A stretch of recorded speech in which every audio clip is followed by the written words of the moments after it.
Hello friends, welcome to the success Kendra. Friends देखिए 30 सितंबर 2023 को 69th यानी कि 69वीं बीपीएससी पीटी एग्ज़ाम था। और जिन्होंने भी पेपर दिया है, अगर आपने पेपर दिया है तो कमेंट करके ज़रूर बताइएगा कि पेपर कैसा था, इजी था, मॉडरेट था या फिर हार्ड पेपर था।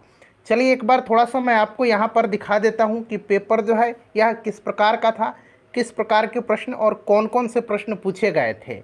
देखिए friends, 69th BPSC PT exam जो 30 सितंबर 2023 को लिया गया था, उसमें इस बार बीपीएससी ने 4 ही ऑप्शन पूछा है। यहाँ पर आप देख सकते हैं option A, option B, option C और ऑप्शन डी। जो लोग 70वीं बीपीएससी की तैयारी कर रहे हैं वो लोग भी मान करके चलेंगे कि आपके भी एग्जामिनेशन में 4 ही ऑप्शन पूछे जाएंगे। और जिन्होंने आज पेपर दिया है वो ज़रा अपना स्कोर, कितना नंबर आपका आ रहा है, मिलाने के बाद अपना स्कोर और प्रश्न का लेवल कैसा था, क्वेश्चन का लेवल कैसा था, इजी था, मॉडरेट था या फिर टफ था, कमेंट करके ज़रूर बताइएगा। देखिए फ्रेंड्स, यहाँ पर पढ़ेंगे कि इनमें से कौन कैबिनेट मिशन के सदस्य नहीं थे। बहुत ही कुछ प्रश्न जो है आसान लेवल के हैं और कुछ प्रश्न बहुत ही टफ लेवल के हैं। मैं मानता हूँ कि प्रश्न जो है ये ठीक ठाक इस बार पूछे गए थे। जिन्होंने पेपर दिया है अपना स्कोर कमेंट करके ज़रूर बता दीजिएगा। तो देखिए, आपको पता है कि कैबिनेट मिशन में 3 सदस्य थे, पैंथिक लॉरेंस, स्टेफोर्ड क्रिप्स और AB Alexander. Option A right answer होगा इसका। जे एंड्रयूज जो थे कैबिनेट मिशन के सदस्य नहीं थे। उसके बाद देखिए प्रश्न पूछा गया था कि सुरक्षा वाल्व सिद्धांत के आधार पर भारतीय राष्ट्रीय कांग्रेस की स्थापना ब्रिटिश सरकार को खतरों से बचाने के लिए थी। उपर्युक्त विचार किस नेता के थे? तो देखिए फ्रेंड्स, यह विचार जो था यंग इंडिया में लिखे लेख में लाला लाजपत राय ने सुरक्षा वाल्व की परिकल्पना करते हुए कांग्रेस संगठन को लॉर्ड डफरिन के दिमाग की उपज बताया। और उन्होंने संगठन की स्थापना का प्रमुख उद्देश्य भारतवासियों को राजनीतिक स्वतंत्रता दिलाने की जगह पर ब्रिटिश साम्राज्य के हितों की रक्षा और उस आसन खतरों से बचाना बताया है। तो यहाँ पर देखेंगे राइट आंसर ऑप्शन सी हो जाएगा इसका, लाला लाजपत राय। उसके बाद एक प्रश्न पूछा गया है कि निम्नलिखित में से भारतीय राष्ट्रीय कांग्रेस के किस अधिवेशन में पहली बार मौलिक अधिकार से संबंधित प्रस्ताव पारित किए गए थे? बहुत ही ये सिंपल सा प्रश्न है। लगभग सभी लोग, जो लोग बीपीएससी की तैयारी कर रहे हैं, उनको इसका आंसर पता है। तो ये कराची अधिवेशन 1931 इसका सही आंसर होता। चलिए उसके बाद यहाँ पर देखिएगा प्रश्न पूछा गया है कि 1857 की जो विद्रोह थी उसकी विफलता के निम्नलिखित में से कौन से कारण थे? तो अंग्रेजों की सैन्य श्रेष्ठता, बिल्कुल ये थी। विद्रोहियों के पास कोई एकीकृत कार्यक्रम एवं विचारधारा नहीं थी, ये भी सही है। और समाज के सभी वर्गों का समर्थन नहीं मिला था, तो समाज के सभी वर्गों से समर्थन का अभाव ये भी था।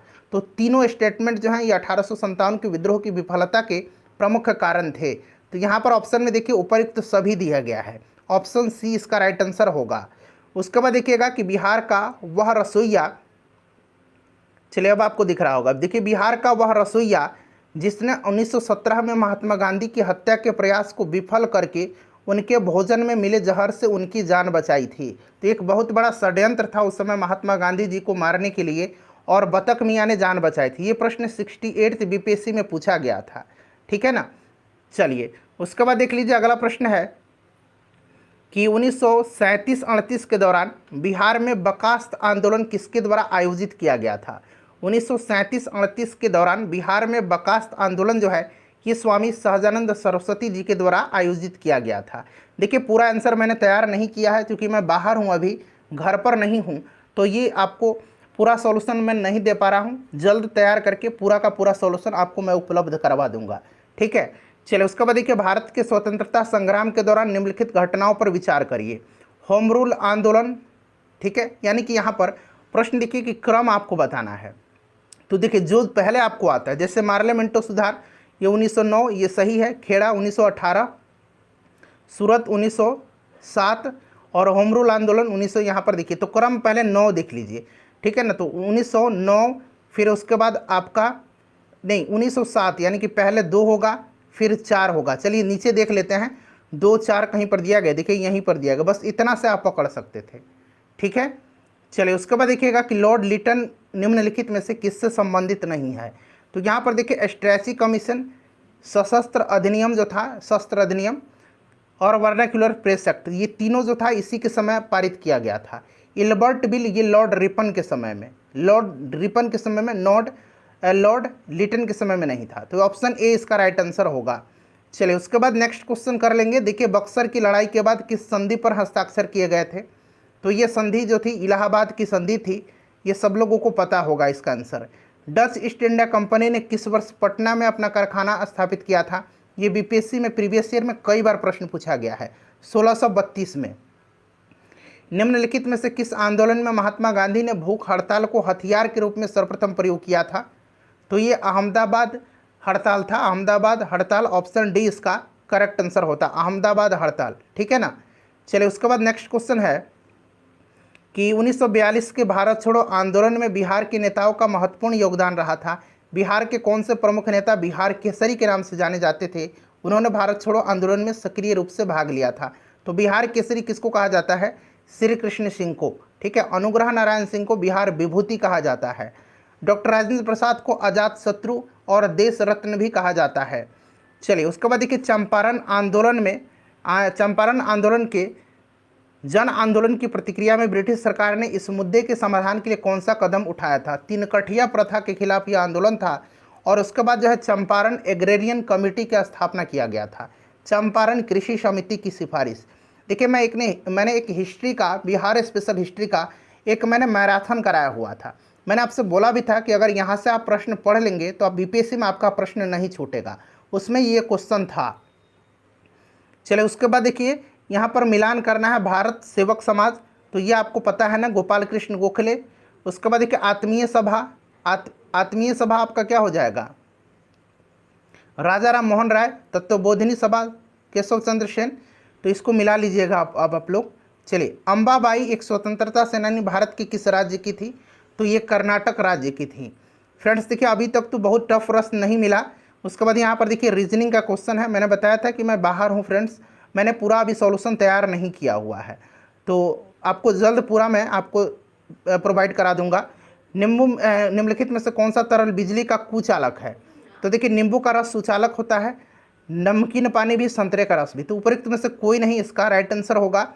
उसके बाद देखिएगा कि डीएनए डबल हेलिक्स संरचना की खोज, तो ये वाटसन और क्रिक ने किया था, जेम्स वाटसन और फ्रांसिस क्रिक ने किया था। ये सारा बीपीएससी का प्रीवियस ईयर का क्वेश्चन ये है।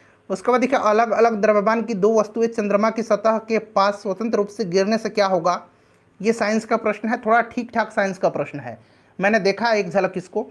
तो किसी भी क्षण एक ही वेग होगा, तो ऑप्शन डी जिन्होंने भी लगाया उनका राइट आंसर होगा इसमें। चलिए उसके बाद देखिएगा कि वेक्टर टीके प्रतिरोधक शक्ति प्रदान करने के लिए कैसे काम करते हैं? वेक्टर टीके प्रतिरोधक शक्ति प्रदान करने के लिए कैसे काम करते हैं? तो सीधे कोशिकाओं में प्रवेश करा करके और उन्हें स्पाइक प्रोटीन बनाने में सक्षम बना करके, स्पाइक प्रोटीन। तो ऑप्शन ए इसका राइट आंसर होगा, ठीक है। चलिए उसके बाद देखिएगा इसका आंसर जो होगा, भूपटल के टुकड़े मेंटल की गति के द्वारा निरंतर धीमी गति से प्रवाहित होते हैं। इस सिद्धांत को प्लेट टेक्टोनिक सिद्धांत कहा जाता है। उसके बाद देखिएगा यहाँ पर mRNA जो है, mRNA, तो आरएनए का मतलब तो आपको पता है राइबोन्यूक्लिक एसिड होता है, लेकिन एम का मतलब यहाँ पर क्या होगा? तो यहाँ पर एम का मतलब जो है ये आपका मैसेंजर राइबोन्यूक्लिक एसिड है, मैसेंजर राइबोन्यूक्लिक एसिड, जो महामारी की शुरुआत से ही व्यापक रूप से चर्चा में रहा है। चलिए उसके बाद देखिए पूछा गया था एसी करंट को कैसे उत्पन्न करते हैं? तो एसी करंट को कैसे उत्पन्न करते हैं? तो फ्रेंड्स ये आपका यहाँ पर डायनोमो हो जाता। चलिए उसके बाद नेक्स्ट क्वेश्चन है धारा का घनत्व होता है, यानी कि जो आपका करंट डेंसिटी है ये क्या है? तो यह एक सदिश राशि है, ठीक है ना, यह एक सदिश राशि है। चलिए उसके बाद देख लीजिएगा प्रश्न कि मेडिकल केमिस्ट्री में दवाओं का वर्गीकरण किस आधार पर सबसे अधिक उपयोगी है?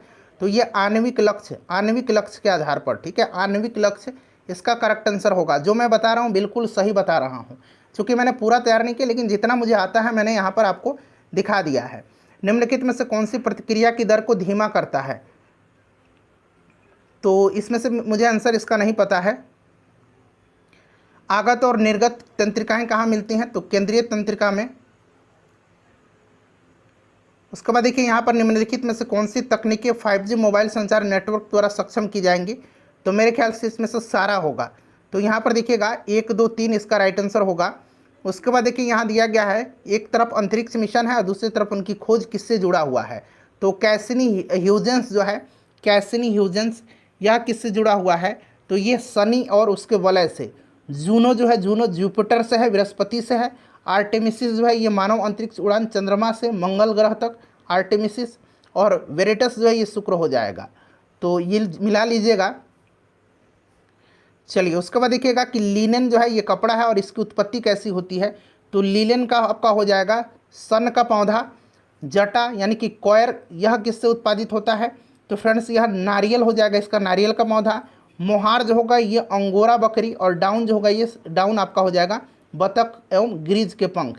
ठीक है, गीज, गीज जो होते हैं, बतख, गीज, हंस, ये सब। चलिए उसके बाद देखिए निम्नलिखित कथन पर विचार करना है। दो कथन दिया गया है, तो ये दोनों के दोनों सही दिए गए हैं। ठीक है ना, तो कौन सा कथन सही है? तो देखिए यहाँ पर कि टेनियासिस एक आंतों का संक्रमण है जो टेपवर्म की 3 प्रजाति टीनिया सोलियम, टीनिया सगिनाटा और टीनिया एशियाटिका के कारण होता है। सही है। जब मस्तिष्क में सिस्ट विकसित हो जाते हैं तो इस स्थिति को न्यूरोसिस्टिस कोर्सिस कहा जाता है, ये भी सही है। ठीक है ना, तो दोनों स्टेटमेंट इसमें से सही दिए गए हैं। उसके बाद यहाँ पर पूछा गया कि कौन सी कंप्यूटर की भाषाएं? तो कोबरा भी है, पाइथन भी है, स्क्रोल भी है और जावा भी है। ये सारे कंप्यूटर लैंग्वेज है, तो उपयुक्त सभी इसका आंसर सही होता। उसके बाद देखिएगा यहाँ पर पूछा गया है कि हाल ही में समाचार पत्र में देखी गई चैट जीपीटी में जीपीटीपी का मतलब क्या है?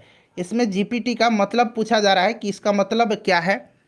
तो यहाँ पर देखेंगे इसका मतलब जो है ये आपका क्या होगा? तो इसका जो मतलब होगा आपका, यहाँ पर देख लीजिएगा, ये आपका आंसर हो जाता है इसका जनरेटिव प्री ट्रेंड ट्रांसफार्मर। ठीक है ना। चलिए उसके बाद यहाँ पर देख लेंगे, अगला प्रश्न कर लेते हैं कि निम्नलिखित में से कौन सा जीभ का स्वाद नहीं है? तो देखिए मीठा, कड़वा, नमकीन और खट्टा, उमामी, ये हो जाएगा। तो 4 और 7 इसका राइट आंसर होता है। ठीक है ना, 4 और 7। फ्रेंड्स इसका पूरा मैं आंसर की बना करके आपको जल्द ही उपलब्ध करवा लूँगा।